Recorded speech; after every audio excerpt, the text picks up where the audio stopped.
Recording in progress. Welcome to the November 3rd, 2025 meeting. Turn it down.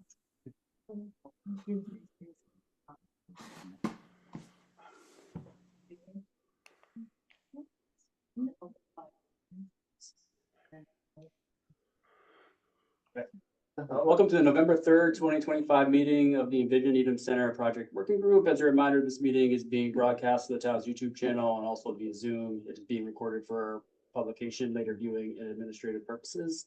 I have not been notified that anyone else is recording the meeting. So please notify the chair. Peter O'Neill has raised his hand, so take a roll call attendance because we're in hybrid. Eileen Baker. Here. Tim Bolger is present. Harvey Crocker. Here. Lisa Elcock. Here. Paul Good. Here. Michael Bryce. Here. Liz Hay. Here. Paula Jacobson. Here. Kevin Keane. Yeah. Justin McCullen. Here. Avery Newton. Here. Here. Diane Nanny. Here. Paul O'Connor. Here. And Kara Lustig. Here. Okay. First agenda item is to approve the minutes from 7/16, 8/13, September 10th. I had a couple comments that I'd sent to Karis beforehand on the 8/13 agenda, the misspelling of the date and the name of the new member, which should be Eileen, not Abby. And then on the September 10th minutes, it says Michael Rice, not Michael Gray. Any other comments on the minutes? I just wasn't certain. When did we discuss when we're gonna have the public presentation? How we're gonna do it? Was that not in the 7th? Was that not September? Was it later in September? Later in September or the first one. Are we talking about the first minutes, or you want to go by date, or? Yeah, if you have any comments on any of them, like, So for the 8/13 one, I do, just based on the comment where it says about the signs. Like the way it's sort of brushed over, and I feel like it doesn't look good for the businesses, the way they wrote this out, because that's not how that played out at all. There's nothing in there about where it says that the businesses don't feel safe. And that's the reason why we're not taking our signs down. It looks a little skewed to me to make the businesses look bad. This is not what happened. So I don't feel comfortable approving it based on that. okay. I think something needs to be said in there. You know, one member suggests, you know, it says here, like, conducting surveys in the businesses, answers could be skewed by a business, business options on the project, but it doesn't say anything about businesses not feeling comfortable, and that's why we're not taking signs or anything that I said. Yeah, there was a Basically, comment. There was a comment made that basically said, once we feel comfortable as businesses with a plan, then we will take our signs down, but that wasn't put into the notes. So can we Hello? just go ahead? Yeah. Go ahead, Justin. I'm sorry. No, I just can't turn my video on. I don't think I'm a panelist. Sorry, never mind. Can we We do that section with more quotes in there specific to the We'll conversation. do another version of that. That quote's just a general point of both sides. It just seems very one-sided to me, and I just don't think it puts the businesses in a good light.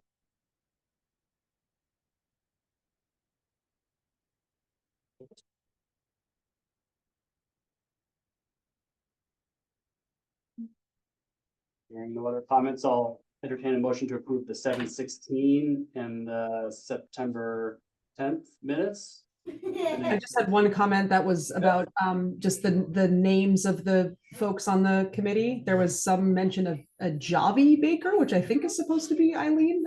Yes. Javi, and then I think Jackie DeWolf's name is only one F, and then Michael Grice is referred to as Michael Rice. So just a couple of things I noticed on there.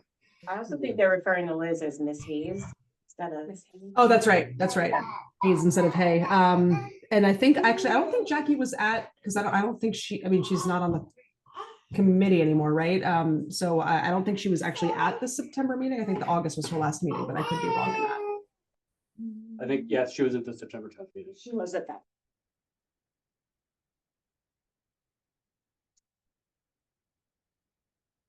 So I will entertain a motion to approve July 16th and the September 10th minutes with the corrections mentioned by committee members. Second. Okay, so we'll have a roll call vote. Eileen Baker, Yes. Tim Bolger, yes. Artie Crocker. Yes. Lee Selcock, Yes. Paul Good, Yes. Michael Grice. Liz Hay, Yes. Paula Jacobson, Yes. Kevin Key, Yes. Justin McCullen, Yes. Avery Newton, Yes. Diane Nanny, Yes. Paul O'Connor, Yes. and Kara Slustig. Yes. Okay, the minutes are approved. The next agenda item is to continue review, parking review of the concept plans. So last time we had those 3 boxes up, the different parking in there, and we talked about maybe, coming up with a guideline or a minimum, parking number. And I kind of asked everyone to review those and see if you had any comments or thoughts about those numbers. Are there any suggestions or any comments on those? You're talking specifically about parking range? Correct. Yeah, Liz, didn't you have a comment about that? Yeah, so are you talking about the key topics guide that was sent out by Apex? Where it goes over the parking range? Is that, Yeah. I just want to confirm that's what we're going over. Okay, so I just find it a little bit misleading, the way that it's put out there. Because you have in like the big bold letters, up to 98 spots, and then for the both 2-lane plans up to 102 and up to 110, but you're not highlighting the fact that the majority of the spots that we're losing, the least amount of spots that we're losing are in the 4-lane plan on Great Plain Ave, and that's what the businesses care about. So that's where we don't want to lose our parking, and that's not being highlighted. And then we're actually losing the most spots with both of the 2-lane plans on Great Plain Ave. We've said it before, for businesses, like, we're not looking for parking on Dedham Ave or Chapel Street. So if there's a way to highlight that, like, we're talking about Great Plain Ave, that's where the majority of this construction is going to be. I think it should be highlighted that only 5 spots are being taken away for the 4-lane plan, and then 8 and 6 spots in the other 2. I guess basically, like, when you see it in bold, up to 98, up to 102, up to 110, like I've said a million times, people don't really read. So it's a little misleading. And it makes it look like the parking on Great Plain is gonna be better in one of the 2-lane plans.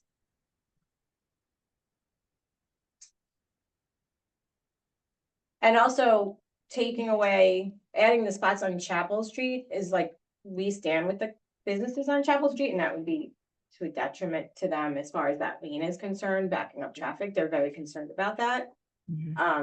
So that's another reason why I don't know, we just feel like all of this in general, there just seems to be like how do I say it the right way? Like Redo? Oh, I don't know. It seems to be, it just always makes this 4-lane plan look bad. And it's not a bad plan. It's the one that works best for the businesses, and it just looking at it quickly, it doesn't look like that. So I don't know if there's a way that you just don't highlight the up to 98, or you remove that. And you just leave it 2 spots on Garden Street plus 3, remove that whole top heading, maybe. I think specifically what we were trying to get at was there was concern that when we went from this phase of the concept to the next phase of the concept, that we would alter the parking in each of the plans, and that people felt uncomfortable about getting input from the public right now because we didn't know what could change later on in the process. So what we were trying to do is provide more clarity, and I think we were asking for the committee to provide a recommendation about what minimums or maximums should be as part of the parking, so that when people make a decision about which direction to go in, they know what could potentially be lost or what is secured. I'm sorry, go on. So I think the concern was, at least for now, that there may be a person who really likes the 4-lane plan, but if they know they're gonna lose you know, if in the second phase they lost 10 spots, that would be a big deal. So I think what we were looking for was for some, Where are we losing 10 spots, Karis? so if we were to add parklets, if we were to add drainage infrastructure, so what I'm trying to figure out None of is that's this. on here. None of that's on here. They're So, not seeing something. so I guess my question is, I think she just used 10 as a number. I don't think we're talking 10 specifically, right? so the concern is that when we get to the next iteration, that people would vote on one plan, but it would look different in the second iteration when we look at amenities to be added. And we wanted to provide some clarity so we could start getting input on which direction to design on. So does up to 98, minimum 92 need to be so bold? Shouldn't that just be another in addition to where you have everything else written? You know, rather than that be the main thing that people see, just make that another Yeah. bullet point. So then actually that leads into the question I would like to know is, we're voting on we're going to vote on a plan, but we don't know what the final numbers will be like. So if you're looking at a 4-lane plan, or if you're looking at a 2-lane plan, I don't care which plan we look at. If you have 98 spots and we add 1 dining area, it would equal this many less parking spaces. I think that also needs to be looked at too, like how many parking spaces do I lose if I decide I want dining? Could we just back up? Yeah. The decision is, where do you want the curb? We are not adding parklets after this. So we're not moving spots away. But didn't you just say parklet? What we were told was, we didn't want to get feedback yet, right? And I think like, because there was some variable that people didn't, like in this scenario, I might like this plan, but in that scenario, I might like that plan. So what we wanted to try to do was provide some consistency or clarity, so that way you knew if you were voting on the 4-lane plan, that it would be a range of like 92 to 98 spots, right? So I think that's what we're trying to get some clarity on. Did we ever get clarity? I mean, I understand on Dedham Ave, in front of common rooms from the Unitarian Church, where the parking would be added and changed, whether it be 1 lane, 2 lanes, and so forth. I don't know if I've seen clarity as far as what's happening on Chapel Street. So it says, As far as additional parking on Chapel Street, that could be there with a 4-lane or with I wasn't sure. yeah, so the 2-lane plan has no added parking on Chapel Street. The 3-lane plan has 7 spots added, and the 2-lane plan has 7 spots added. And where are the 4-lane plan? Has no spots added on Chapel Street. Chapel Streets cover traffic. Yeah, because the flow would be the same as current. Is that the expense of a turning lane? So I guess it's a range. Right. Correct. Yes, because again, we're not in final design, but Right. we wanted to give people some, I think, buffers on either side to feel comfortable moving forward. So up to 98 and minimum 92 can just be bullet points Right. instead of being the Bold. header. Because that's what people read, and then they're not gonna read the detail on the bottom, so it just. Like, if I were looking at this and I knew nothing about it, I would be like, oh, so the 2-lane one is the best line, if my biggest concern was parking. So if you look at it, the best one for the businesses on Great Plain is the 4-lane, because that's where we're losing the least amount of spots. Which I would assume would be the same thing no matter how it gets put into play, right? So if you could just make that a bullet point, I think the businesses would feel better about how it's highlighting. I think that there's also parking is important to a lot of people. So those higher numbers, they're a data point, and parking. But they're misleading, Right. because it makes it seems like it's on Great Plain Avenue. The project's on Great Plain Avenue. So I wonder, and I guess it doesn't matter because, on the side, like if we said something like, we're only talking about the parking spaces on the street. So we're not talking about any parking spaces, and just to be clear about it, it's not, and the spaces aren't being moved to parking lots or off street. Or if they're like within a certain distance of Great Plain Ave, like 100 feet or 150 feet, so that we are understanding that like parking spaces aren't really moving that far. So you're Right. trying to say you want to keep it as the header and you want it to be in big bold letters to I mislead? think if somebody is looking at this and they're trying to make a decision about something what each plan is about, and parking is their biggest concern. Especially if it's residents, because we're talking about, you know, how they get downtown and park. That parking number, the higher number, if parking is important for that thing they're thinking of, then the higher number is the number that is important to them, and it makes But sense. you have But- something against it becoming a bullet point. But what, can I ask a question, Tim? What if Sure. it's an elderly person that is considered, like, that is concerned about parking, that wants to make sure that they're not going to lose their parking in front of their favorite store so that they can get into that store? Sorry, I The, just want- the parking on Dedham streets, Dedham Ave is not going to matter to them. But it's going to be misleading for them to see that there's technically more parking in the 2-lane plans when that's not where they need it. So Well, that's conjecture. And I'd also say, we're talking about the parameters of this project, which do include part of Dedham Ave and part of Chapel in certain points. So having adjacent parking is actually a win. So take the win. Not when you're 100 taking it away on Great Plain Avenue. No. No, it is Like also Dedham part Avenue of, does me no good, well, or my customers. it does to you because No, there it are more doesn't. customers downtown. It is another way, I would tell you, residents be very happy to have 110 spots. It's not 110 spots, it's So that's why I'm saying. It's 9 spots on Dedham Avenue, does not do Proud Mary, and you trust you me, I cannot walk my elderly customers 3 blocks down. I just have a with their question. bags. Yeah, so I just have a question on that. So we obviously don't have reserved parking for any specific businesses, right? We don't have curb management where it says you're exclusive to this Right. one. So how does your customer know that they're gonna get that spot in front of your store when they decide to drive into the downtown? When there's not a spot, they don't come in, because they can't walk. They, you know, certain customers, not every one of them, but a mother with a stroller is not parking 3 blocks down and then she's not. I've talked to them, Karis. I've been talking to them for 8 months. And I'm telling you right now, if they don't have parks, they're limited on time. They're running to get their other kid that goes to school, so they have to grab a gift on their way. Like, there's more to it than just. Like, it's not about being lazy, it's time, it's effort, like walking with bags and an infant or it's walking with a walker or somebody who's just elderly and just needs to pull up. Like, there's a lot more variable to it, you know? I guess what I would say is that hits a certain segment.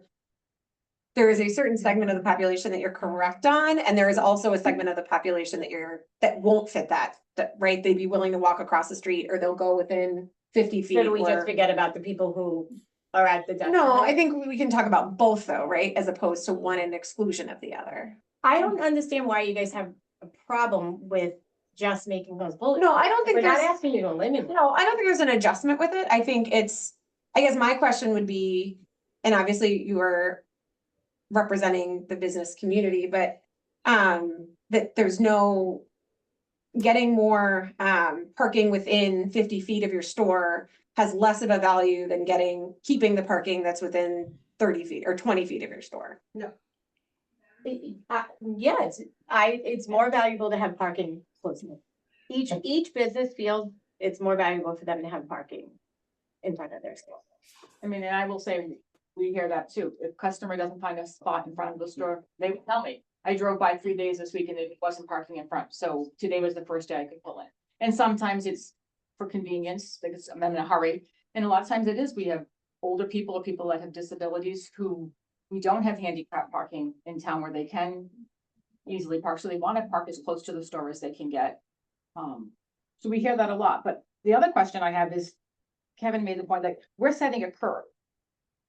I'm still concerned about the fact that we're saying, once the curve is set, if we put bike lanes in, then parking goes away again, so I think we have to look at both things. Like, we arguing over how many parking spaces there are, but then we might lose them all anyways, so why are we, like, I think there needs to be an assurance that once a plan is designed and we move to the second phase, that parking isn't going away, whether it's the 96 spots or 110 spots. I don't want to, when we get to phase 2, find out, oh yeah, I voted on this, and now in phase 2, 40 of those spots disappeared, or 90 of those spots disappeared. Like, there needs to be some assurance that when I'm voting on a concept, that certain things are going to stay in place.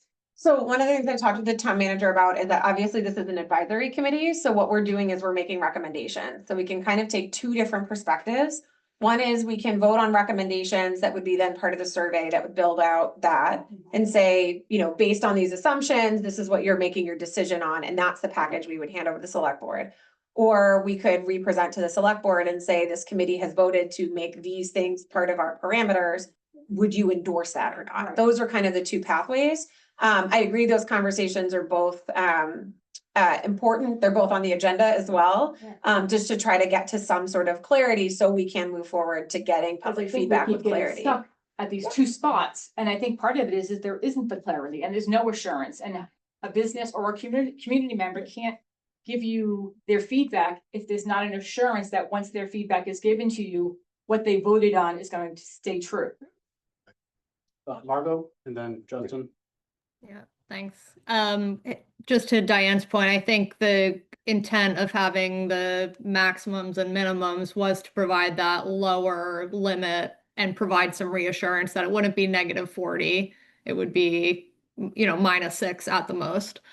But why I originally raised my hand, I just looking at the project limits, there are the portion of Great Plain Ave that's within the scope of the project is hundreds and hundreds of feet. So I would, you know, obviously any parking summary can be viewed in complement with block by block reviews of where specific spots are removed or added. But to me, adding spots on Dedham or Chapel that are way closer to the core of the town center versus adding spots technically on Great Plain Ave, but all the way down Warren are more valuable for businesses. So I think focusing more on actual location than the street is worthwhile. So you mean proximity to the downtown versus the entire street, because you Yes. could add it on the, you know, by the post office, or you could add it by the Y, but that necessarily wouldn't help businesses either. So the block by block analysis there would, with a parking breakdown in each section. And I think, Margot, one of the things we talked about is in each block by block analysis, how many spots on Great Plain, like where the spots are coming and where the spots are going to. Absolutely.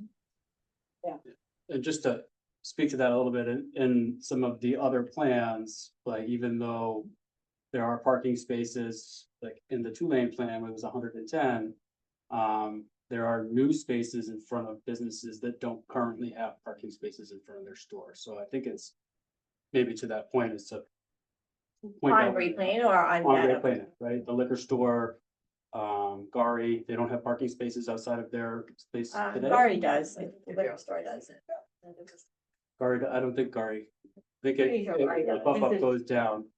It starts at, Well, I think at least half Vernon. Gary has a spot. That's a curb lines is proposed. so, I mean, those, I know like it says 100 and on the 2-lane plan, it's only 6 spaces are removed from Great Plain Ave compared to 5 4-lane plan. That 110 is, like, this is significant. No one's So- saying it's not, I just think it's misleading to be in bold letters like what Liz said. So We we asked for it can to be put in restructure bullet the points. aesthetic of it. all. That's not a We're problem. not asking you to remove it, we're just asking for it to be in bullet points. Nobody's saying that parking's not important. That's the most important thing. And then quickly, Diane's point, my understanding is we're choosing the curb. And once we choose a curb, we are not doing parklets after the fact. So we're not eating parking spaces for a restaurant that wants to do on-street, like wants to do outdoor dining. I think The parklet, I'll say the temporary parklets from a parking perspective are the least efficient method because you have to put those Jersey barriers around them. And then that takes up an additional parking spot from what you are currently using. So you just basically lose an extra parking spot in addition to the area you're actually using for outdoor dining. And I appreciate the parklets, like post, COVID and stuff like that. But they look awful. And I think if we're redoing this thing to make the downtown look great, going back to Jersey barriers is like not what we want to do. No. So I think when we choose the curb, the curb is there, on-street is curb on that curb, not in the street. Our parking is, we're not losing spaces. Once, other than like a handicap parking or striping or anything like that. You always, I would say, our parking is what the parking kind will be. Yeah, so I think Margot, you can just confirm, but when I see minimums and maximum, the up to a certain amount and a minimum of a certain amount. Does that assume that there's some built-in space for green space or parklets at the minimum level that's put into the chart? So it's dependent on the amount of loading zones that we would want dedicated for each option. This assumes up to 6 spaces, which could be 3 loading zones. If we would want additional space for other uses like bump outs for outdoor dining or green infrastructure, that would either eat into the 3 loading zones or be additional numbers. Specifically for the 4-lane plan, the 2-lane and the hybrid plan, there's enough sidewalk space to accommodate those amenities outside of parking areas. So the only thing I would just note is if, and I think we talked about the last time, we have one existing parklet that is currently leased by Sweet Basil's, and if we wanted to accommodate that in a new design, that would be approximately 2 parking spaces in addition to that. So I guess my question would be, do we feel comfortable as a group saying that we would accept the minimum minus 2 spaces potentially for one parklet, as far as when we put the information out to the public so they know like what the potential. I'll talk to Sweet Basil to see if he even still wants it. I mean, he pays for a parklet right now and it- Yeah. they're well used. Yeah, but like, I don't Yeah. know, yeah, maybe like someone should And then- reach out to see if it's something he Making wants. decision. I don't know him, so I haven't Yeah. had any conversations. So can I just give a piece of feedback? We use the word parklet and the word bump out Yeah. interchangeably. And so I think that's what sometimes gets confusing because we're saying we're not gonna do parklets anymore. But then we use parklets. What I think what you meant was really a bump. Curb extension, yes. Thank you. Yeah, thank And I you. think that's what happens is I hear the word parklet and I'm like, no, I thought we weren't doing that anymore. No, right, thank you. Yeah, so I'm like, and I don't know the technical word for it either, but I kind of got the gist of where you were going. Yeah. Reach out to Sweet Basil's to see, I mean, I suspect they will, because they continue to go through the planning process each year. I feel like we keep talking about him, but we don't even know what he is. Sorry, no. Justin, go ahead. Yeah, no, I think a couple of the points that I was going to make actually, Margot actually articulated. So I'll just for the sake of time, we don't have to like go through all that. But I am in favor of ranges, and I don't know, and I hesitate to say the word misleading because I don't think we're misleading. I know, you know, because it's holistically with the project. Okay, as we propose this to, you know, as we go through this public process and we talk to the citizens and the business, we talk about it as the project holistically, you know, as the entire thing. I think that with given the ranges, because parking has been an issue, parking has been social media, it exploded all over. It became more of an issue of parking than it did a couple of other things, which I thought was kind of funny. But it, you know, parking is for good or bad what. When I speak to people at, you know, with regard to this project, parking is one of the things that comes up. So parking is important. So if it's bold or not, because I think we're not actually talking about the parking. We're talking about the presentation for how we would discuss this and engage the public. So it's not actually, we're not talking about spaces. We're talking about the ranges. And I think we, you know, now we're at 7:02. It's been, you know, 35 minutes talking about how we would, whether we bold it or not. I mean, I'm in support of a range because that's what the project would allow a range for, and then the details within the project, whether the parking ends up not being GPA or whatever. That's all part of the details that will come out in each of those plans. But that's just, you know, A, that's what I had to say, and B, I think we're talking about voting on things. When all comes down to it, we in this room are an advisory committee to the select board. When it comes down to it, we're going to be proposing a recommendation, nothing binding, nothing done, and that's whether good or bad. That's the way our decentralized government works in this town. Is the select board? You know, it does have. We are a subcommittee of the select board that is garnering support from businesses I know we had some false starts and all that, but right now we have people in the room, stakeholders in the room. When it comes down to it, our vote is not necessarily, this is what we vote to bring to the select board. And then what happens after that, we don't know. Again, we didn't say take the range away. We just asked that it not be the bold highlight of it. That's all. Would parking be fine as the bold highlight, and then, Yeah, as Eileen that's said, great. put it in the bold? Parking and then a bullet. Thank you. So do you think that that's clear enough to be able to move forward for the parking component of it, that is now clear enough to be able to get public feedback? I do. Yeah. And is the 6 parking spots is the range? So it No, the sounds like range the is way up it's listed to, here right? is helpful. The range you mean up to 98, minimum 92. That's the Yeah. range part. Yeah. Yeah, okay, just to be clear that that's what you meant by range. And it would just be clear, would just make it clear that the 92 does not include any curb extensions for for outdoor dining. And I guess my question is, do we then say Do you just change it either to that minimum comes out of 90? loading zone, or do we change it to a minimum of 90? That's what Yeah, I was let's wondering. change it to Yeah. that. Yeah. Change it to minimum 90? Well, and if Sweet Basil opts to keep his little eating area. Yeah. What committees in charge of parklets? Because we're not gonna have parklets in the 4-lane. Sorry? We're not having parklets in the 4-lane. Correct, but we could talk about a permanent curb extension. And it sounds like with a variable of 2 is really the Yes, question. I understand that. Yeah. But the fire department isn't going to allow outdoor dining to be right on the curb next to moving traffic unless it was buffered by a car, like car. I think So therefore, there will be Jersey barriers, even if there's a curb extension. So. Well, that's only if it would be in the street. Yes, which would be a curb extension out to the edge of the traffic. So I guess this is like really in the weeds, but it really depends on how you do it, because you could end up doing it where the dining is next to the building and the sidewalk is around, or you could do it the other way. It just depends. It's good to know. I know when the project was initially looked at, there is some space for a limited amount of outdoor dining with just the wider Right. sidewalk that we're putting in now, but not for the volume that they currently have. So we can certainly reach out to the owner of Sweet Basil's. And like I said, he keeps applying for permits at the planning board and select board Yeah. every year, and there's a cost to do that if they have to pay for the parking spot.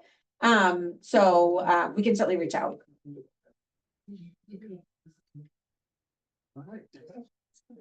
so. Any more discussion? Hearing none, we'll move on to the next one, which is discuss pipeline 4-lane alternative. So I think what I heard both from the select board and from the committee, the last few times that we've met, is that we wanted clarity that if we were to do the 4-lane alternative, that there would be no bike lane added in, because obviously that would impact parking. So I think I just wanted to get clarity that that's information that we will then convey to when we get the survey, that we would not be including a separated bike lane as part of that 4-lane alternative. When we get to the design of the look of the amenities and everything else that'll be added to the downtown. I'm sorry, where would the bike lane be? So if you were Right. to do a bike lane, you would not have parking. And Okay. so that's why we wanted to provide Yeah. clarity Yeah. that that would not But be. Do you think that we should have this sentence in here where it says that bike lanes are desired now, or mandate? First of all, mandated, that's kind of a strong word, don't you think? Like, Well, the state does require us, I mean, they don't right now require us, but they're. Right now, if you are doing a project with any state funding, you are required to put in. I thought that wasn't a thing anymore. I thought that. was- No, so it's two separate is. things. One is a regulatory issue and one is a funding issue. So right now with funding, any projects that the state does or that they directly fund, they do require a bike lane if there's more than 10,000 trips per day that's protected. This project right now is not funded by any state, like we don't have a funding source specifically, but the funding sources that we've looked at may not require a separated bike lane. Or if we fund it all with town funds, for example, or chapter 90, they do not require separated bike lanes right now. Mhm. But for example, there is a law that says you are not allowed to default have everything no turn on red, and you have to put a sign up that says no turn on red. Like there are rules that the state ends up imposing on communities that they have to follow. And so I think they're just being clear that, and I think we talked about this as well, like I think I had heard in this meeting that if the state made us do it, or if we were required to do it by law, then you would understand why we'd have to add an accommodation. But if we're doing it by choice, we would not add the accommodation. So I think the goal was to try to show that by choice, there would be no bike accommodation added. But if the state came back 10 years from now and says, we have a certain amount of bike load, it's maybe a more common form of transit, and you have to add a bike lane, we do hit, a decision point problem. Can't we just have if bike lanes are added in the future rather than mandated? Because I don't know, I just feel like mandated seems like scary to people, and it's not really a true solicitation of like public feedback. Like if they see mandated, they might think it's gonna happen right away. Yeah. Like you yourself is saying, not saying this is gonna happen, but Yeah, several I times. think maybe we could write it a little bit differently where it says, I'm just trying to like read this like a normal, like, layman's terms, and I think mandated seems, I was to say, if the state were ever to require. or no, not even that, like if bike lanes are, if bike lanes should be implemented in the future. yeah, I'm trying to not make it seem though that like we could change our minds like Yeah, 5 we weeks don't from want now. that. Like I want to make it clear that like the Yeah. decision point right now is clear. That's all Only I'm trying to do, yeah, but we can certainly retool it so it expresses Yeah. that clear. Thank you. It'd be a point of page. Right. Required amended. Like I'll say like ADA requirements, for example, we're Can we- required to put those tactile panels in. People always ask us, they're like, I don't understand, why did you rip out this corner? It was perfect before. And we're like, well, it wasn't compliant. And I we're think required to mandated do works it. in your favor, in the favor of. I don't think a person reading it is gonna, like, I think they're gonna think that it could happen, and they're automatically gonna go for one of the. I mean, Yeah, it could they, be- yeah. it's the select It could be board, but I seen can see either way, yeah. the public feedback looking at it and thinking, well, then we shouldn't do that one. We can retool the comment so it's clear that if the choice right now, let me put it this way. The choice right now is to not add bike lanes in the 4-lane solution.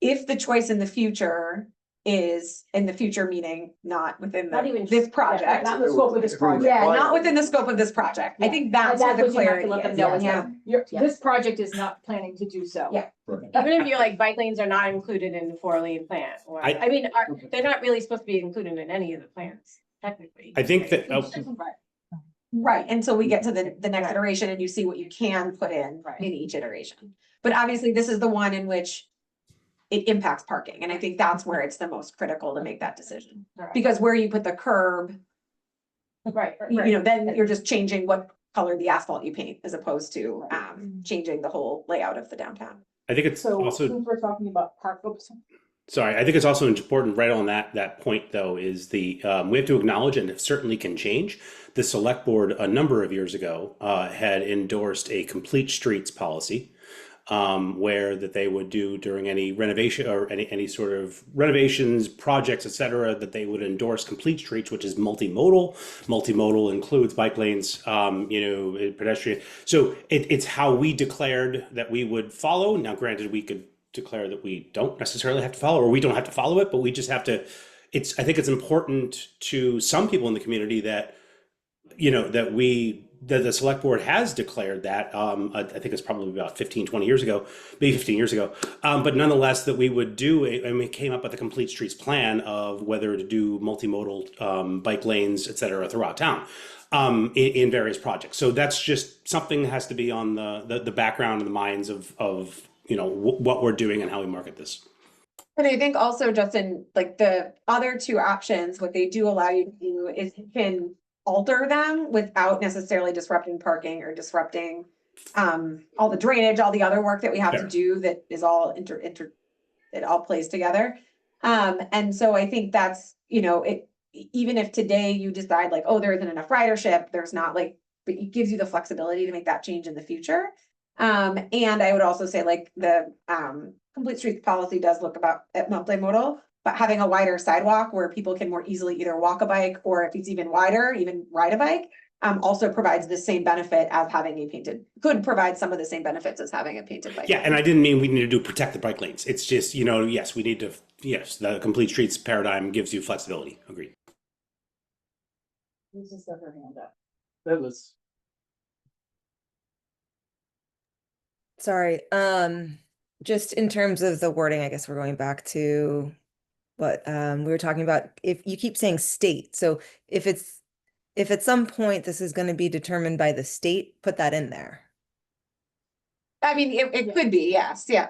Like So if that's we who's don't gonna think if that's that- who's gonna mandate it and that's who's gonna determine whether or not there needs to be bike lanes, just put the state in there.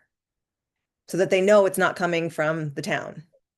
That's a good point. And the complete street thing, that calls for every single street in all of Needham? No, the way it's said is it's basically for each road we look at all the different users and how can you accommodate the most users within that right of way. So again, for the downtown, it could look as a few things. So one, it could look like, if you end up with, and we'll look at the right of ways, but if you end up with like 15-foot sidewalks, right? You have a lot of space there to then have different modalities all in the same space. Versus if you have like an 8-foot sidewalk.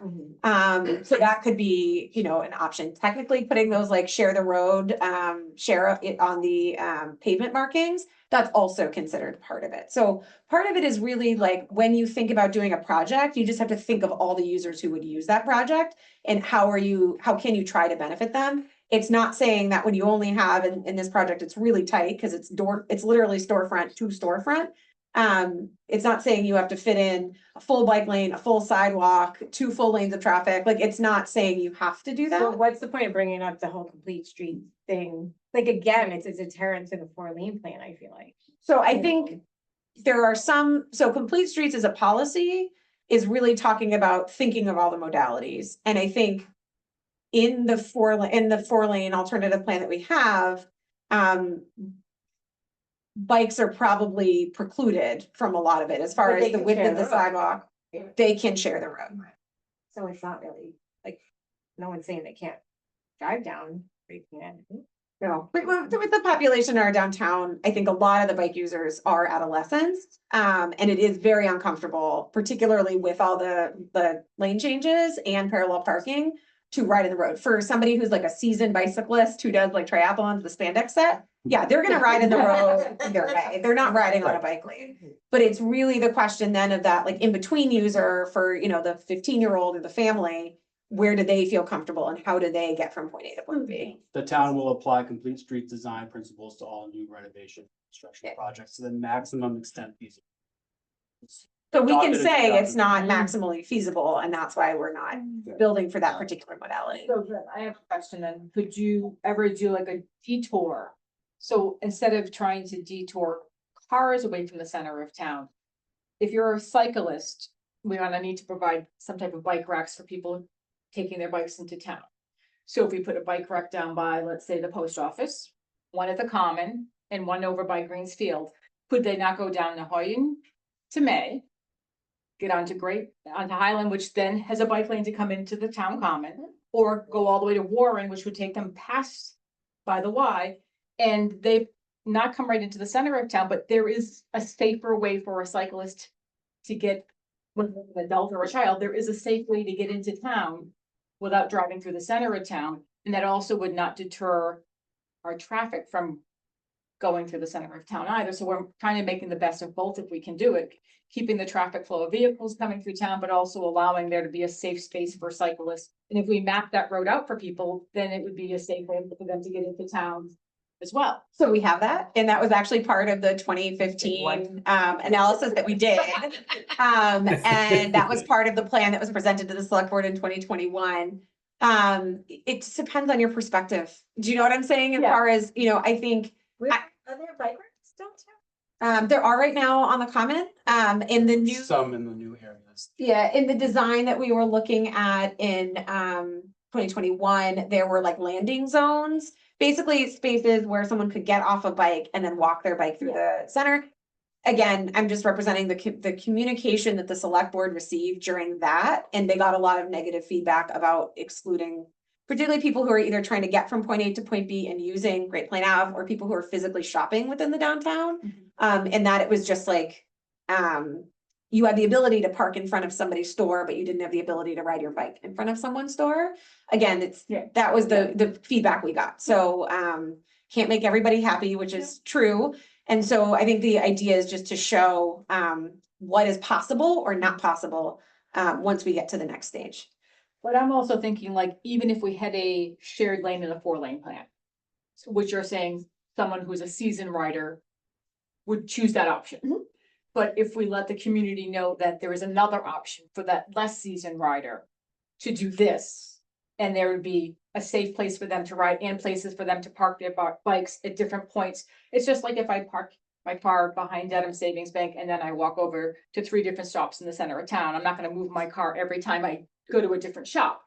I'm going to drive my bike in and I'm going to park in one location and run my errands from that location. Yeah, I think to be frank, it's not going to appease that community any more than like adding a bike lane would appease the community that's against bike lanes. Like, I think it's just, they're two different perspectives on how to use space.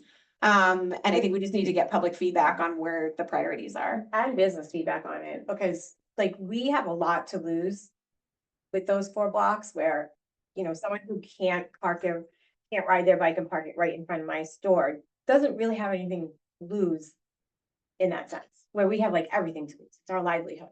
So I think business feedback with that is very important.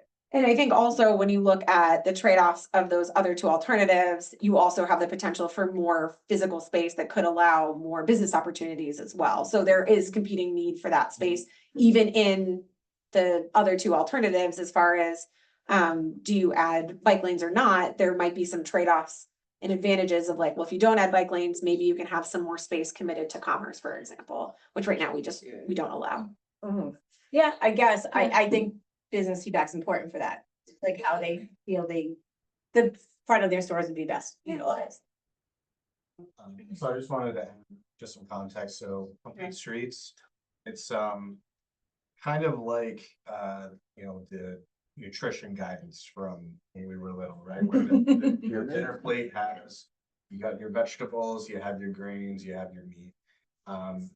All complete streets is saying is that there should be some of everything on that plate if you can, right? So we're rebalancing the scales.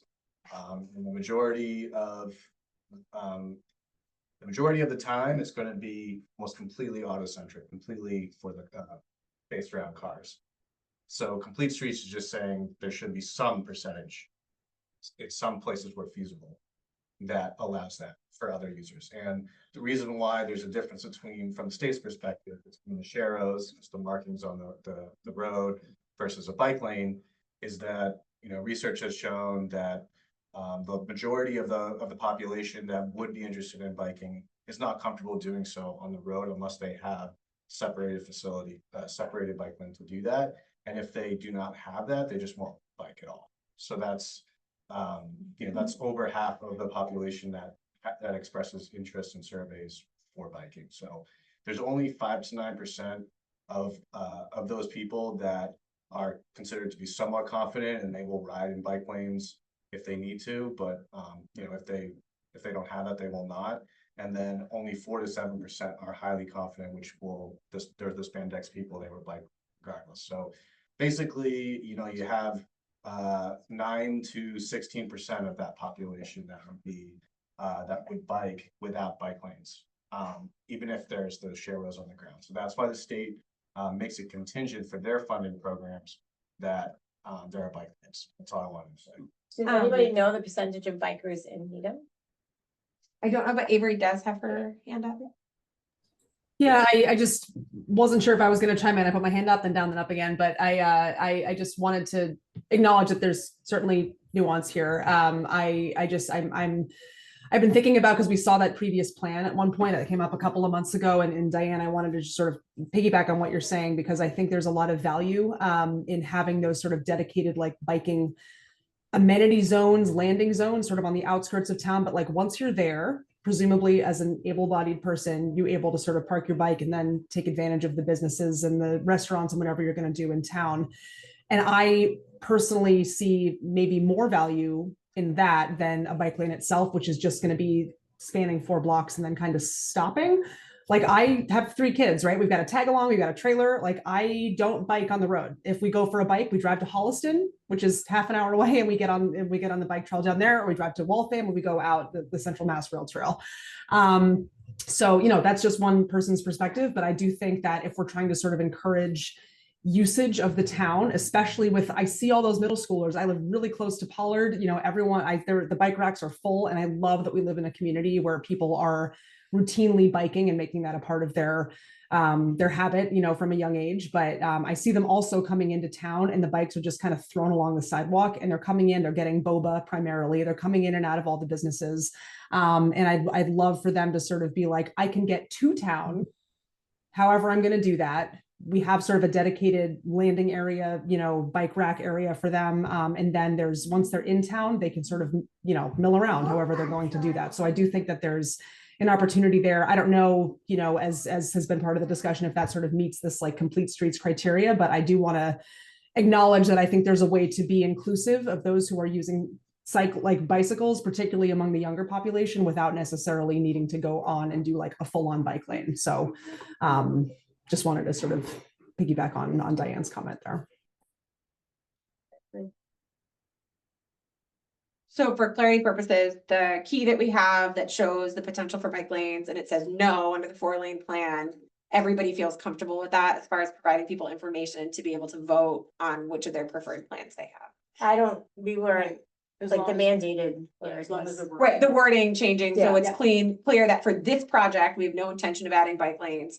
In the future, if bike lanes were If the- chosen to or needed to be added, If the state mandates. that's when we end up, or if the state requires it, we then are limited as to where we can put them. I think that's really That's about about it. We're limited as where we can put them.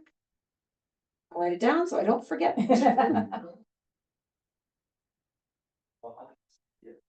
What's the person doing? Okay, any other comments on that?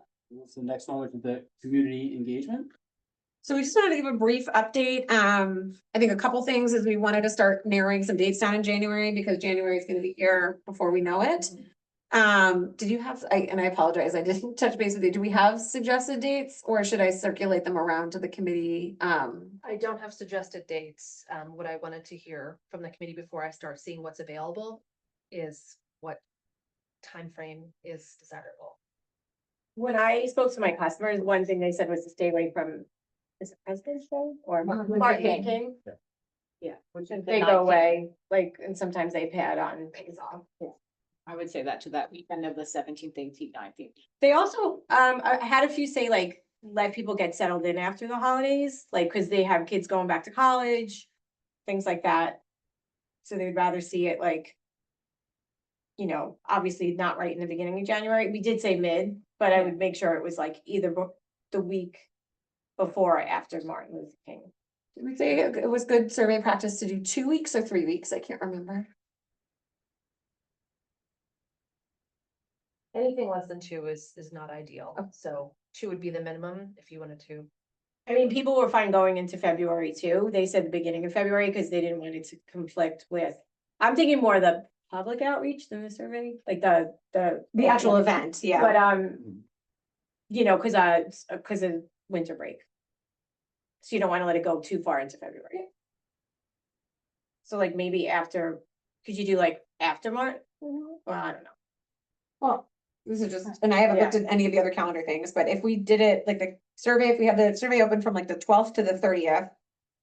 We could do the week, which is the week before Martin Luther King Day week, which would be the 12th to the 16th as the public, because I think we talked about trying to do it on the front end of the survey.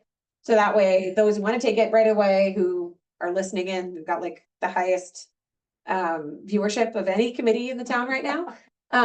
They can just take it, and those who want to do a public information session can then do that, and then that gives them 2 additional weeks to take the survey. So we had also talked about sending out postcard to every household in Needham. If we want postcards to land in people's mailboxes, I've already talked to the mail house just to sort of get a sense of timing around, you know, the 2nd and the 3rd, because the 1st there's no mail. that would be, if we are choosing the end of the week of the 12th, that would be less than 2 weeks that people would get the postcard in the mail. Or, I mean, there will certainly be other forms of communication about this. It would be, certainly broadcast through the newsletter and social media and newsflash on the website, etc. But I just wanted to put out there, ideally, people would know a minimum of 2 weeks before. Okay. Martin Luther King was the 15th. Right. 19th. So you're saying send it January 2nd, 3rd. They land in people's mailboxes around the 2nd and 3rd to give them 2 weeks before. Okay. And we would be looking at like Wednesday or Thursday or I can't imagine FinCom's not gonna be meeting on the Wednesday that week, so Wednesday might be rough. Thursday tends to be the day that we don't have other meetings, but then sometimes I feel like that's when other, like all the big meetings end up getting stacked up.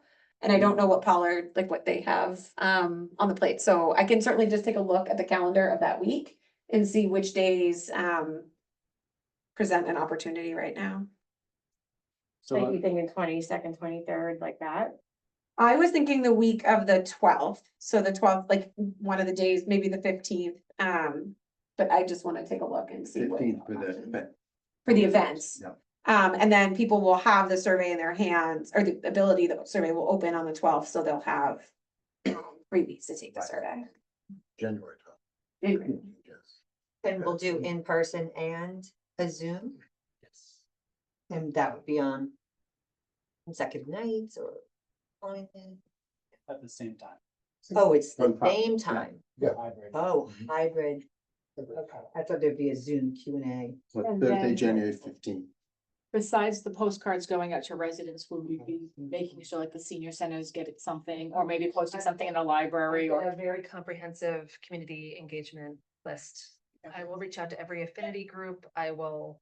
That's not question, I'm just, No, I'm thinking of things I would want to know. Can we get an extra run or even do something that's a little bit more tailored, but so the businesses can give them to non-residents who shop at their businesses as well? Yeah, that'd be very helpful. Cause I think that's also a Yeah. group that we want to hear back Yeah, from. absolutely. Okay, so we'll target the 15th. That meeting?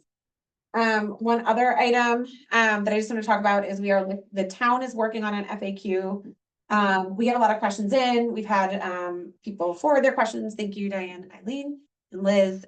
So we're trying to answer questions, like there's questions that are easy for us to answer, like, why are you doing this project? We can provide the genesis of how the community's been looking into revitalizing the downtown. Some of the infrastructure issues, the different iterations of the project. And then I think some of the questions that we've had about, I'm trying to think of like, but generally just, why is this being done as concepts? All those things that have come up. So we're working on that. It's not quite finalized yet. We're working on the final iterations. And we're hoping to have that as well. So it's gonna be on the website?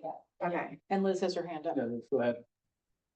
Yeah, so I have a couple questions. One, and I think this is maybe like a time that we can just bring it up, and I know I emailed you about it, Tim, but I'm just wondering if we as a committee can speak about the emails that have come through that you've sent out, Karis. Because I just feel like it's kind of the elephant in the room, honestly. And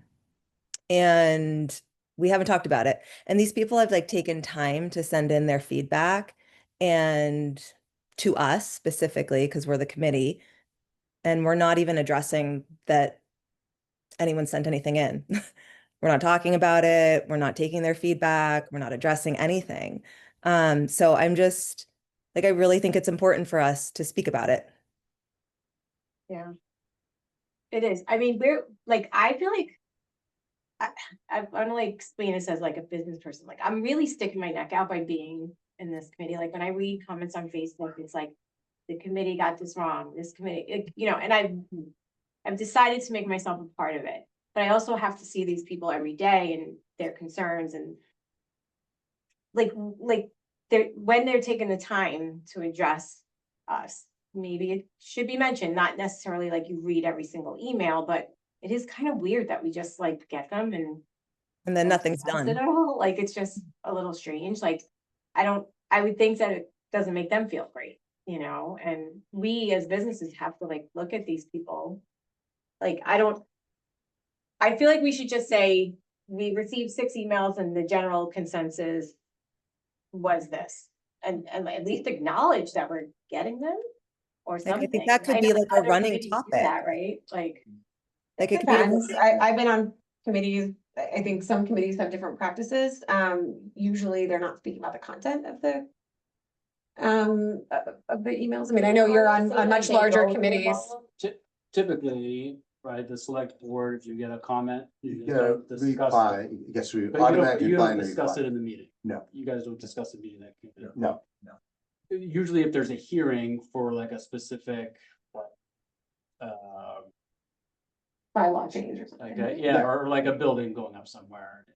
Yeah. The Planning board, Justin, planning board, do they talk about the emails that come in, or do they just attach them as part of the file? Emails are entered into the record. So they're not necessarily read, the actual text, but at the end of the meeting and I think Artie's there. But at the end of the meeting, we acknowledge that there was an email received from, John Doe with regards to this, and an email received. So it is put into the records that we had received those emails. It is up to the committee members to actually read them. I'm sure most do. I mean, planning board agenda packets are between 200 and 400 pages long, but nonetheless, they are entered into the minutes, into the record, and acknowledge that they had received them. But I don't know, other committees do different things. I don't know. I think that could be the least we could do, to just acknowledge the time that, these people have taken out of their day. And I mean, a couple of the emails have come directly to me because they weren't sure how to get the information out, and I've then forwarded them on. But I just think it's important, especially, I know a lot of people maybe they're even listening to these calls, right? And I think it would just make them feel heard, that if we acknowledge that we have received their feedback and that we are talking about it and have that be public record. I support that. I mean, if at least acknowledging that who had emailed. We don't have to read all the emails, but online. But for the record, that we received 8 emails from blank Joe, John Doe, Jane Doe, whatever it may be, with regards, at least to hit that. I think that's important. Okay. Sorry, I just have one other question regarding the time frame of. So when we have the public engagement, what's that time frame going to look like from then until when the select board is going to be making a decision? So if this is the timeline we're looking on, we have the survey closing on the 30th. We'll get information. It usually takes like 2 to 4 weeks, I feel like, to really synthesize everything and look through that information and provide it. And then I imagine this committee is gonna try to organize that, evaluate that, and put it into a package for the select board to review. So I imagine that process would take like 1 to 2 months. Thank you. From when the survey closes. From when it closes. Okay. And then you said that the select board will do another public hearing, right? I do another hearing on it. And So- I don't know when, but So 1 to 2 months before we hand it over to. select board. Okay. okay. The survey concludes when, I'm sorry, give me. I had it as the 30th, so that would give Right. like a full Yeah. 3 weeks, but for the people who attend the session, about 2 weeks. Right. To complete. And you said longer than that tends to like dwindle. They forget, they don't. It falls off people's radar. You give them too long a window. The they wedding put it on, they invitation. never do it. Yeah. Answer right away. If somebody submits the survey right away, attends the session, and with more information wants to amend their survey, but not like be counted as a multiple, will there be a chance that that response is can supersede? I don't think we're planning on doing it with email, right? Once you Submit your survey. We can- So on the survey, it will say additional information will be available. You can try to put something Yeah, on it I that think it says should like. say, if you'd prefer to wait for additional information. Yeah, that's a good point.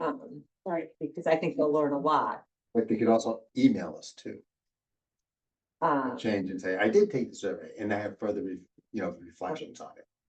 You mean they could add additional It content? is email, yeah. And I Okay. really All like right. their opinions. just want to make sure that.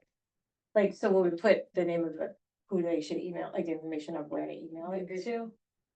Just the Envision committee. Yeah, Just in the just as same everyone does it now. I can't remember, we talked about, did we talk about setting up an email?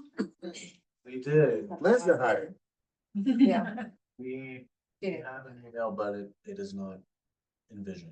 Okay. We haven't updated it since this was the Needham subject. We'll try to find a more centralized place to email it, so it doesn't end up always in my inbox, because I get a lot of those. Yeah. Okay, but I think it's a good idea to say that information will be available, you know, regarding the survey, yeah. Whatever we're calling that. Meeting, yes. And if emails are attached to the packets, I do read them. Yeah. The ones that. I do too. The I do committee too, are, if the committee has received an email, I've read it, it's part of the project. I think it's good to acknowledge that we've received it and read it, Okay. so people know.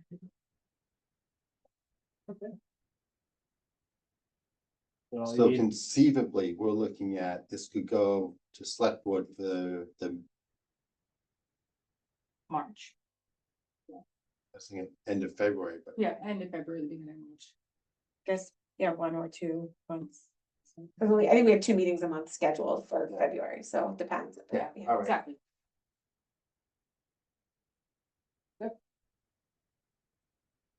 Next is the key topics guide. We discussed a lot of it already, I think. Is there anything else on there? Point out that anyone has any questions on, or is it the? One thing I'll just add, on the 4-lane plan for outdoor dining, it says, someone's included without impacting parking. It says no, and I'm gonna write partially. I think there are a few small areas we could add small outdoor dining. So for example, the extended area, if we remove the slip lane, and then, a little bit, along Sweet Basil side of, Great Plain Ave, there's some additional space. It's not enough to add what they currently have, but it certainly would be, you could add some tables out there, just to make that clearer. Yeah. And not to bring up the parking range one more time, is it redundant to write current number? Oh, You mean it would do- only apply to the 4-lane, never mind, I redact my question.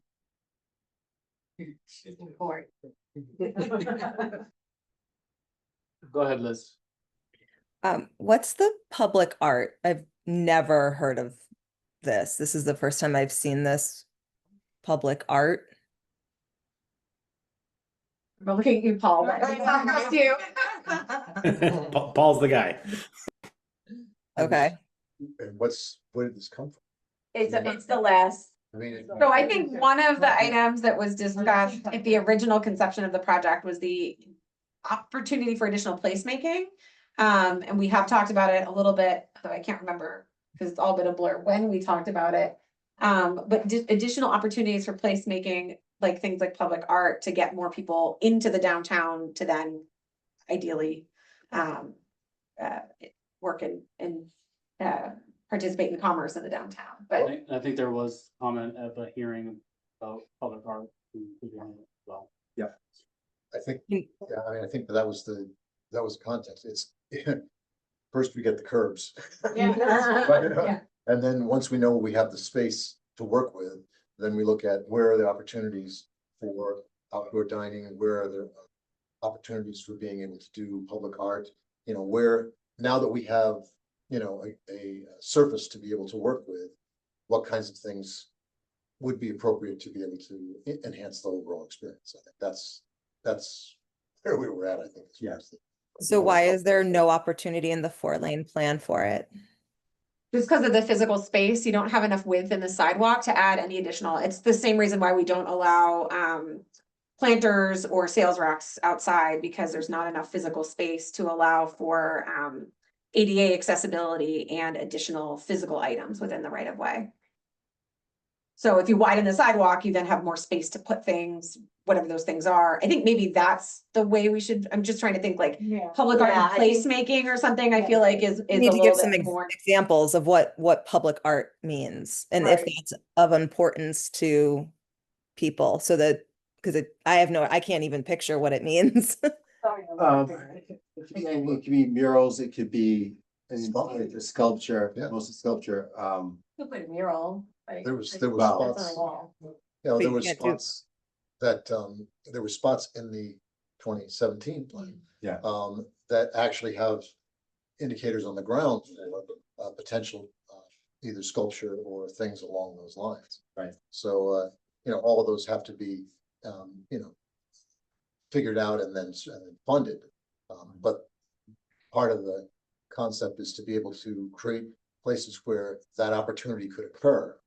And then figure out what that art might be, since you have a designated space where it could fit into the overall flow and the, you know, and the ADA compliance and those kind of things. So that's. statute 10. Where does outdoor dining that is not tied to a specific restaurant fit into this? Well, because there are places in other communities where I can get something, take it out and sit down.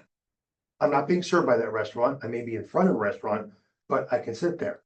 There is outdoor dining as we traditionally conceive it, which is these seats are for people dining at Sweet Basil or for, you know, Fresco. And it's table service, right? Table service, right? Or, you know, and I think it's important because when people think about outdoor dining, you think about, am I going to Sweet Basil and sitting at their tables, indoor or out?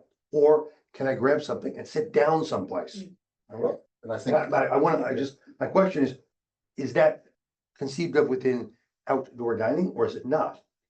Well, No, so I think That's more outdoor like another dining and the amenity. specifics of this is Okay. focused on what we currently have as parklets.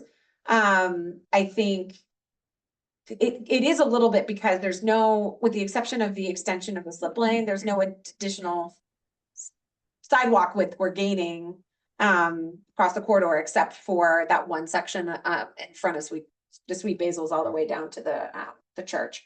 So I think it does include that a little bit, but we could certainly get more Yeah, I specific. think when people will think of this, they will think of the two ways you could do dining outdoors. I can go to a restaurant and sit at their table and be served. I can only sit there because that's their table. Yeah. Or I can grab something anywhere and sit someplace. I think it's important that people understand I'm not arguing, advocating, you have to have both, but I think people will think of it this way. They will want to understand, well, I want to keep a great restaurant like whatever the restaurant is, and they want outdoor space, so I want them to have that. That's great.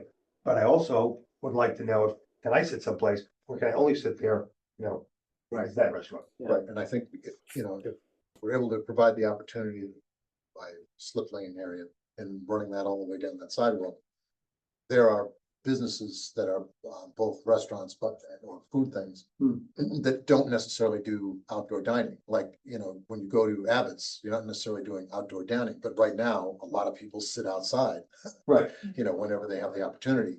And, you know, with more of that down that area, that you could have seating areas within that area.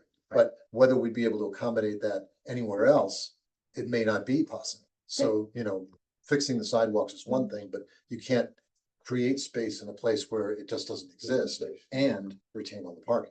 So that's a trade-off. I think, so what I'm thinking is for public art to expand that to public art and placemaking. And again, I think I might put a little asterisk on the no and just include that area that we are adding additional square footage to and the small areas where we are adding sidewalk width. Yeah. And then I think for me, I actually struggle because sometimes I think of the like little cast iron furniture that they have like in Dedham Square, for example, if that's outdoor dining or is that placemaking, right? Because the goal, like placemaking, I think sometimes can be like where you're trying to get people to gather or go. But I think we could talk about where it fits in this. Again, I think the placemaking concept is one that's, you have to sit down and think about Yeah. it for that. But dining is one that everybody recognizes immediately, right? I can either sit there because I'm eating at their restaurant, or I can sit down with a sandwich, I can sit down with my ice cream or my water, and I can sit there. And That's what people understand. Some of the other placemaking is a little, it's harder for people to get wrap their heads around, I think. What they want to know when you say outdoor dining is, what do you mean by that? Yeah, Michael, that's a good point, and I think that needs to be delineated from a public messaging perspective, because most of the outdoor dining is either permitted by the select board or the planning board, depending upon where those seats are, and whether it was a special permit or whether it was part of a parklet that was approved by the select board, rather than creation of a space that, you know, the placemaking that Karis is talking about, where, you know, we could potentially make a space where someone could get some takeout and sit down somewhere. So I think maybe some terminology just needs to be explained a little bit for that perspective. I agree with that. I mean, the example we have right now although it only gets sparsely utilized, is the one at Eaton Square, where there's a great deal of seating all throughout that whole area, and people do bring their sandwiches over there, and they do sit out there and eat. It's more of their public seating areas. Yes, I was just gonna say, that's a good word, where it's public seating areas, where it could be a park bench, or it could be a Or a with table two with a little couple of chairs, chairs. a cafe So on. table with two little Right. chairs. Well, that's actually, yes, on Chapel Street. There's already, there's Nick's Pizza, right? Frescoes. Oh, back there. That Right. actually is Yes. like when you think about different, yes. Right, Yeah. yeah, anyone can sit there. Expanded sidewalk, that is a good example of Yeah, what that that's, would that's look the way like. people think, like, I can sit Yeah. there wherever I go. It's not, I have to go to eat here. Yes. Capella is defined, but Right. the rest Yeah. are, Right. yeah, public seating. So that's- People at the open house that we had last year were very responsive to chairs like that were outside versus like outdoor, like restaurant dining. They were like, oh, I like this, which was just one chair with like two, I think they like one yellow table with two chairs go on there. You can see this in Inman Square in Cambridge. They have these where like it's the city provides the seats and the chairs, except for where there are restaurants, and then the restaurant upper dining is kind of. Newton does it too. See that. And Yeah. and it's Yeah. Porter Square as well, where there's lots of little tables and chairs where you can get your ice cream and go sit down. We have like a little bit of an example as well, which is the town. We have sort of on the corners, closer to Great Plain Avenue, there's picnic tables that are fairly well used. But I mean, even, I mean, and there again, it's not part of this project, but highlighting those things, like, I didn't know about Eaton Square until I started working at Michaelson Shoes. Yeah. Because it's tucked There's back a nothing little, there it's right tucked now, back a right? little bit, so when you drive by, you don't see it. So unless you're, Don't know if the chairs are out or not right now.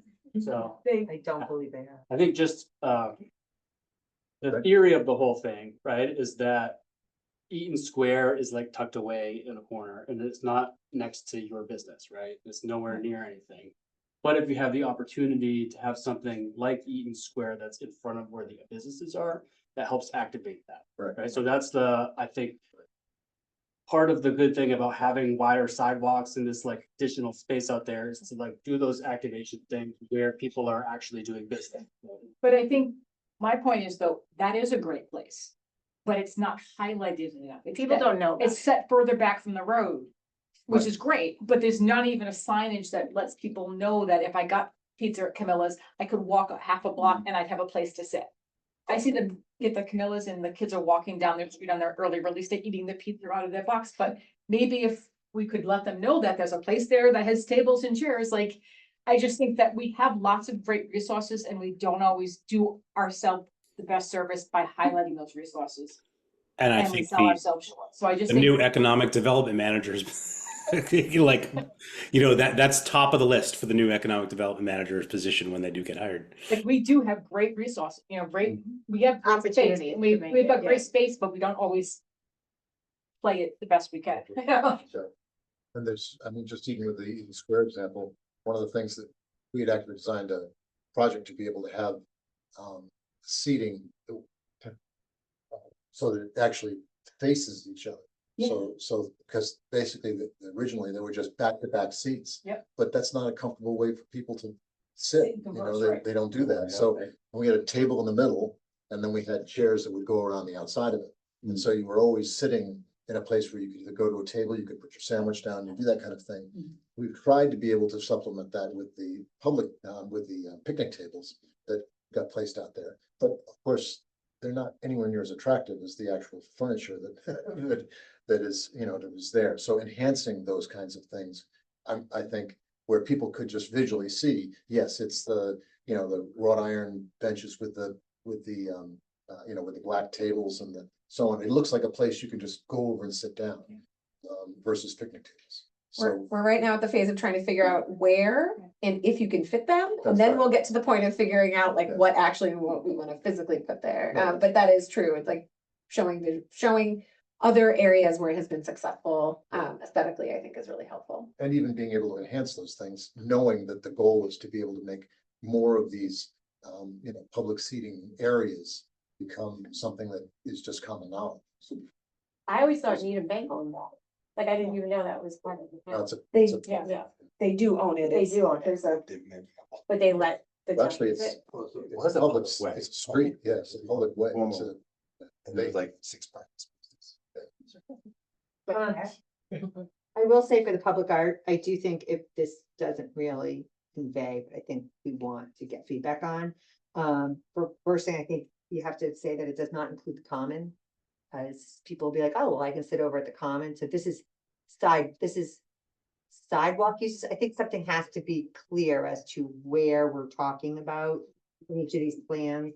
They can or cannot be added, and I do like the idea, not so much placemaking, but benches, seating, like just, I think it's very different than outdoor dining. Yeah. And I don't think that, you don't want people to go, well, we've already answered that question. It's very different. It's the benches, the planters, like, and I The get it, you shade, that can't, kind yeah, of you thing. can't put, can't put that on the thinner sidewalks. So but that might people might not care about that part because we do have the comments. So I just think there should be it should maybe be reworked a little. If you want true feedback on that specific item. But I bet a lot of people may not even know that the comment is not being touched. Yeah, you're right, because a lot of people will be like, didn't they just do that? Right. Yeah. Then all the comments about the comment comes up. But, Yeah. The color of the chairs. Oh, God. That's our color now, so if we choose the color later. The Wellesley Color red. is mandated. Right, so Needham, if Needham mandates blue again. Good. Any other comments on that form?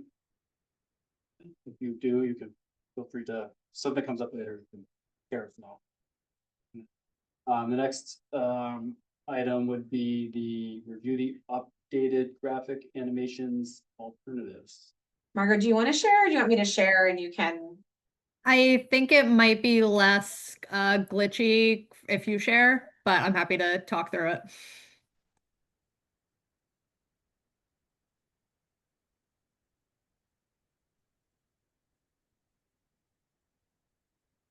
Great. Can you guys see that online? Yep. Okay. So yeah, I can just talk as this is running. It's about 2.5 minutes. So this is a very schematic or conceptual animation of the 3 alternatives, really focusing on how the curb line changes in each and the travel lanes. You can see the sidewalk space is intentionally bare to leave that open for, future discussion. So this is specifically looking at the 4-lane alternative, Dedham, Highland, at Great Plain Ave. It will soon zoom into, so it's morphing to this hybrid alternative and it'll zoom into the roadway cross section in particular. There are a few call outs that are highlighting kind of the key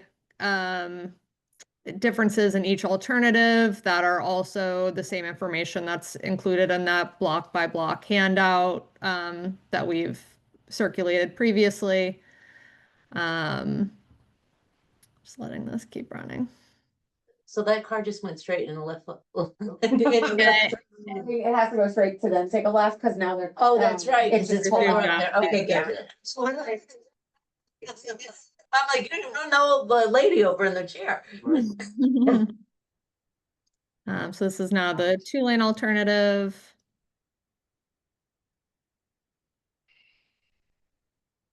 And pretty self-explanatory.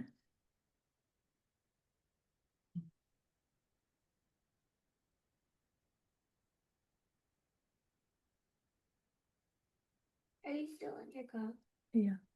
And then after this alternative, it shows the transformation of the curb line at the the slip lane where we'd look at potentially removing that slip lane. So Like the near miss. so this is the existing condition showing that pedestrians have to yield to cars using the slip lane versus the proposed condition where the exclusive pedestrian phase covers the entire crossing area and that car needs to stop.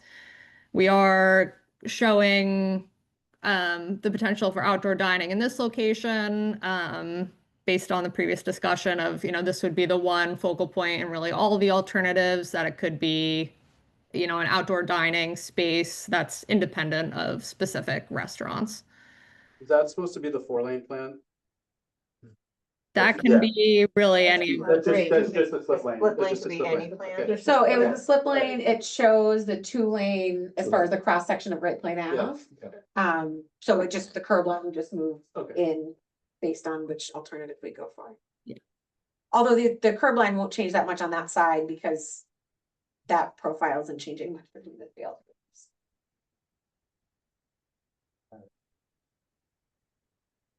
So again, very high level. We're trying to really focus on the curb line changes to have folks absorb that difference between the concept plans instead of making the graphics overly, just a bombardment of new information. So, but definitely welcome any feedback or suggestions. Sure, I have one. I think it's great, but on your call outs, the yellow boxes, make the font black. Cause it's really hard to read white font on. Yep. Yeah, appreciate that.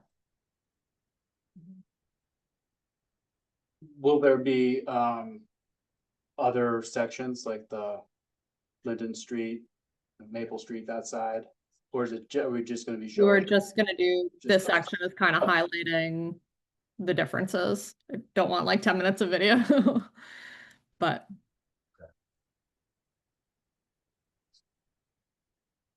Who makes this? Is this done in-house, you guys? yeah, actually, Tool has a special animations person that's on the West Coast. He used to work on video games and now he switched to doing this, but he's incredibly I see the talented. connection. I see those people. I'm waiting until they stop before I start crossing. Yeah. And I don't think I crossed them.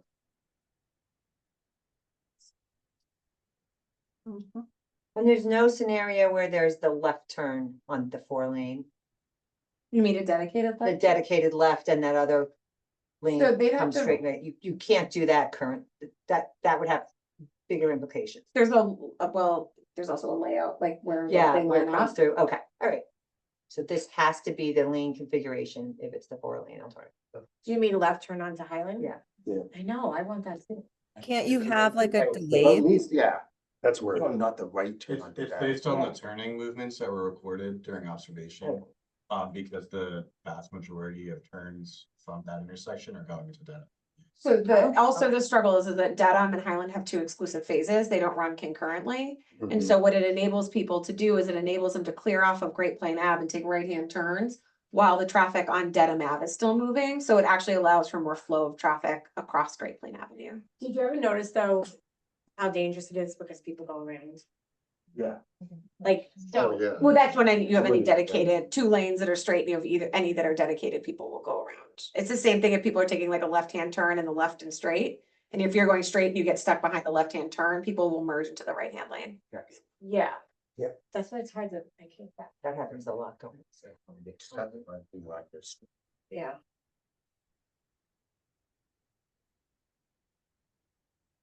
Yeah, I mean, the only way you could stop that is if you had a delayed light on the other side, stopped them. But then that also interferes with flow, But I right? also Yeah. point out, cars don't stop that far ahead of the stop. I mean, all the drivers in this are following the law. Yeah. Oh, but no.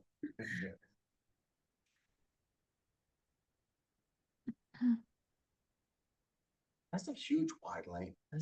Yeah. In fact, there's no traffic signals in this thing, right? No. Traffic just flows.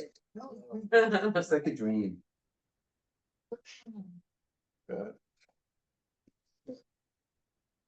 This is a scenario where the spaces get lost in front of Needham Music. Yeah. And one of the things this doesn't really show is if this is bumping out here, is the rest of that sidewalk all the way down to basically not quite the church, but down to that I mean, area. how much, what you gain. What you gain, they could show that. That actually helpful, would be helpful. That would be really helpful, because people can't really tell that because this configuration's happened, you're picking up all this extra space, but you're not losing any parking places, you're actually picking up parking places.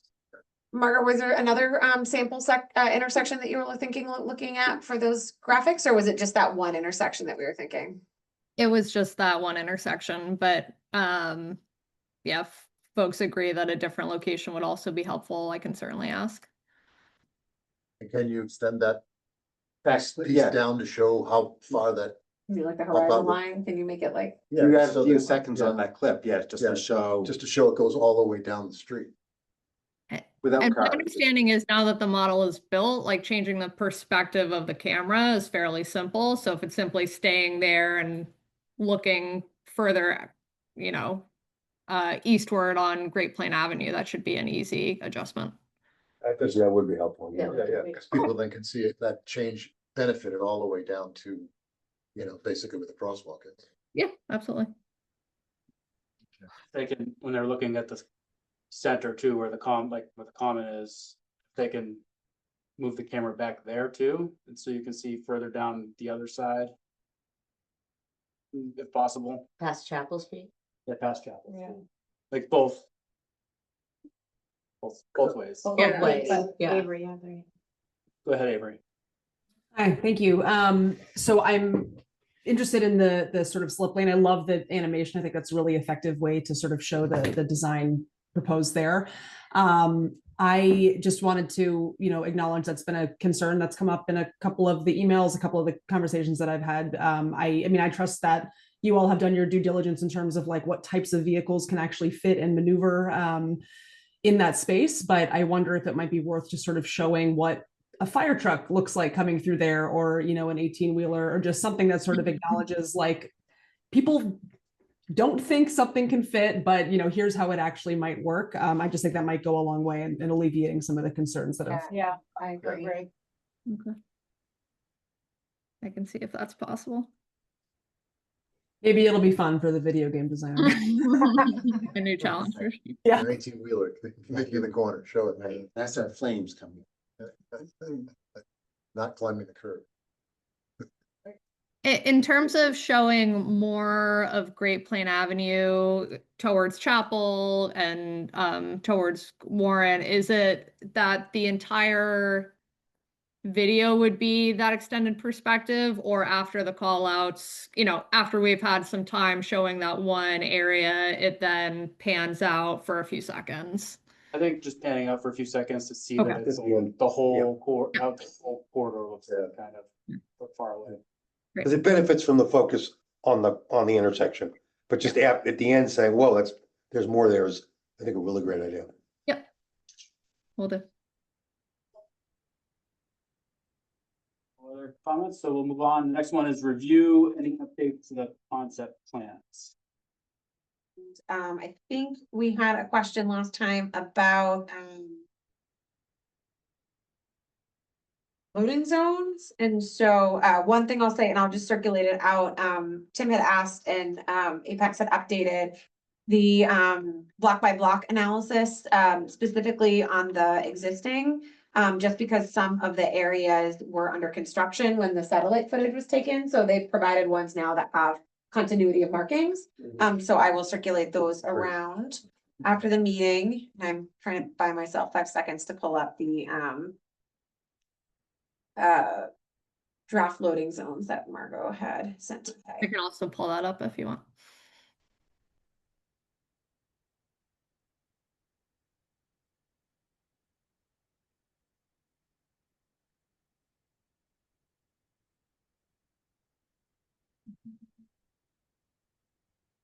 What she was talking about is outside the mobile station. It's just Yeah. like black asphalt. So when you're looking at the existing, it's hard to tell what's there.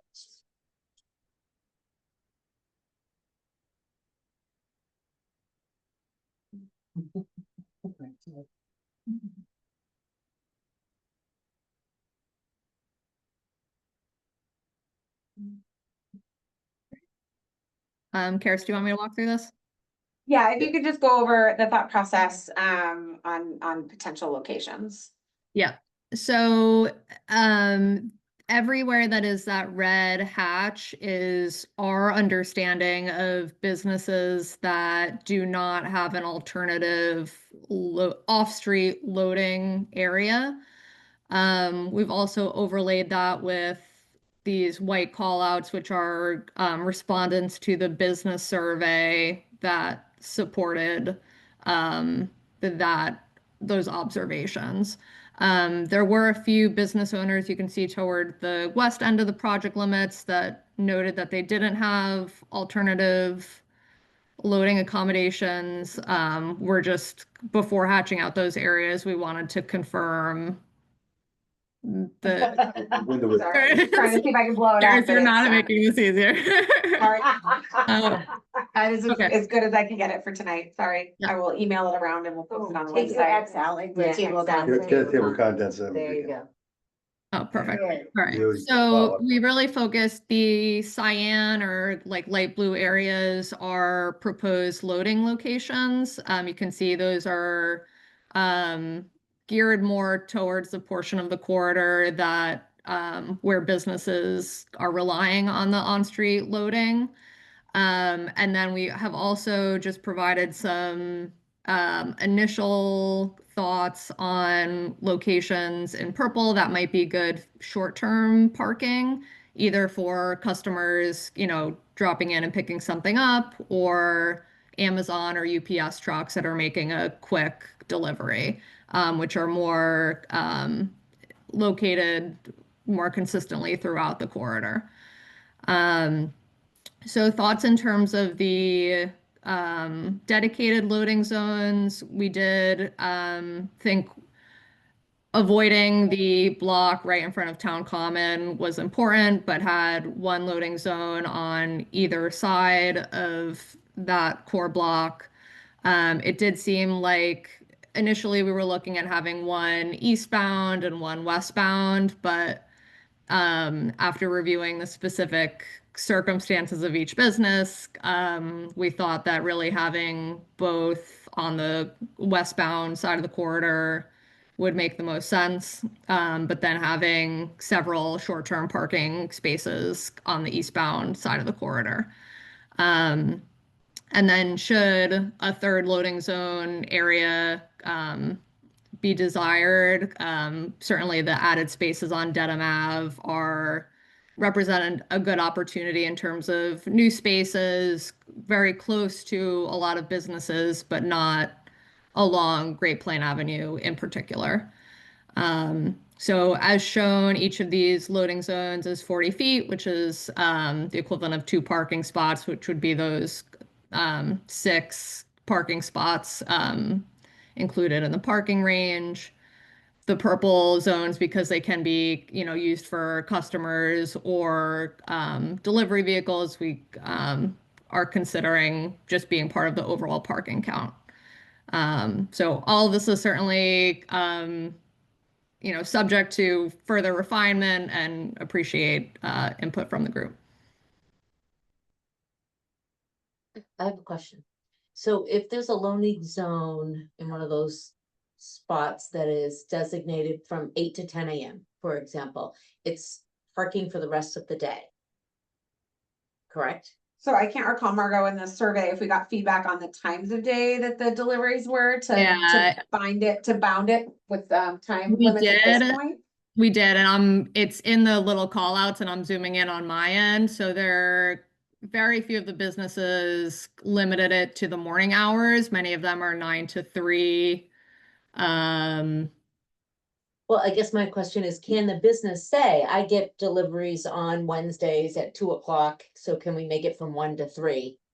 Would they have input that would allow for that, and then it's parking all the rest of the time? So the advantage of this is we're talking about paint, we're not talking about permanent infrastructure, and we're talking about signs, and those things are modifiable. So you do have the flexibility there, although if you've got to realize, I guess, like how many businesses you're serving and where the parameters are for Yeah, that. if there's more than one. It's hard to tell too, as a business, like when they don't, Yeah, no, like, yeah. Oh, Liz, you had your hand up. But Is this the same for all three plans? Yes, the intent would be for them to be the same. What business is the blue on Great Plain Avenue going west, like by Pickering? Like, shouldn't that be across the street because of New Leaf and Yeah. The body and and dentist stuff? is on the corner, and then the UPS store is a little further closer to the block. But Where the that, pink is. Yeah, I think. yeah, that's where the pink is, but like, It's a karate and a dentist. It becomes a challenge either way because barber you shop. have, Nail salon. I imagine like Needham House Pizza, again, they have like a lot of in and out quick transactional customers. And so if you take that with the loading zone, the transactional customers who are there for a shorter period of time would have a longer walk. I think one thing, actually in all three plans, it'll be pretty similar, but the roadway is going to be significantly narrow in this one section, and it makes walking across that stretch much more comfortable than it is now. So there, again, we can certainly, I'm aware of areas in which they deliver on one side, they park on one side of the road and they cross the road to deliver. so that's the thought, yeah. Just by a bump. Yeah, I mean, in this plan. It's actually not clear to the come other, from not the 4-lane. 128, that So makes sense. maybe a little different. My only comment would be, on the 2-lane plan is that now there's a lot of delivery in front of where the common room is in the lane itself. And if we added parking spaces there, I think it would just make sense to have a loading zone there, at least like during the day, because they don't have parking spaces now, and they common room would probably rather than at night. I would also say when we did the parking study, I think the worst in the parking that we had was like 6 o'clock on a Friday night, right? So Yeah. like that's when Needham is sort of at its peak.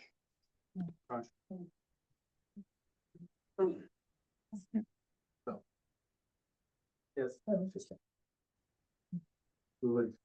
Are you comfortable with me sending this to the businesses? to see We'll if- post this after this meeting. Yeah. And me bringing it to their attention? Yeah, and I think just be very careful that this is proposed, this is all, Yeah. like, we're not, because I do think, at least I have felt, and I think it's fair, like a lot of anxiety, and so I just want to make sure that like we are in the investigation stages, we are coming up with proposals, nothing is finalized, just to manage that anxiety. So like, so me just writing like, there's a proposed loading zone, like go to this. And Here put are it in the possible link. loading zones. These are possible. Here are possible loading zones. Okay. What do you think? They could say they don't want them at all, I don't think they need them, or. No, they I'm could just say- bringing it to attention, Yeah. they should look at Yeah. it, if they Yeah. have concerns, they Right. should bring them up.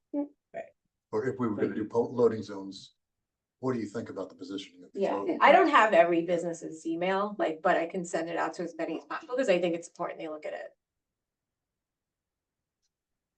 Okay.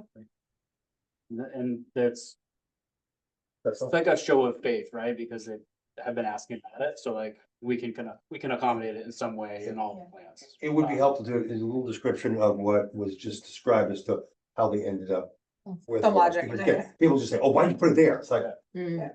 where you get panicked, this is the proposal and here's the thought behind it. Because sometimes when you explain it, people say, oh, I get that.